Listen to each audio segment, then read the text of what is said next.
La loi du 1er janvier 2016, qui facilitera le maintien des personnes âgées à leur domicile, n'a pas seulement un côté humain. L'aspect économique rentre fortement en ligne de compte. En 2025, 25% de la population française aura plus de 65 ans. On est effectivement là devant un enjeu de société important, de plus en plus de personnes vieillissantes, en bonne santé, on l'espère, avec par contre des revenus qui vont être de plus en plus modestes, des retraites, des parts de retraite qui vont être moins importantes, donc obligation de trouver des solutions économiques à la portée des gens pour vivre bien jusqu'à la fin de leur vie, en répondant aussi aux besoins et aux attentes exprimées par la majorité des personnes, c'est de vieillir chez soi.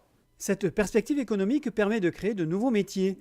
Le service à la personne est en plein développement, posant même le problème du recrutement. Ce sont des métiers qui sont peu connus, peu valorisés. C'est vrai que l'aide à la personne, les jeunes sont peu tentés, alors que ce sont des métiers passionnants, très intéressants, qui demandent de plus en plus de compétences, puisqu'on va travailler au niveau des problèmes de société, de relations, mais aussi avec des aides techniques, des aides technologiques de plus en plus pointues. Donc effectivement, ce sont des métiers d'avenir intéressants. Pour les entreprises, c'est un véritable challenge.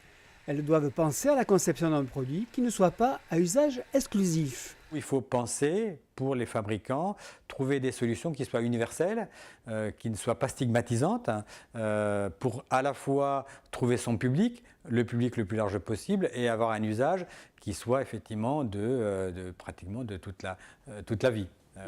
Pour éviter un marché de niche et baisser les coûts de production en diffusant le plus possible les produits.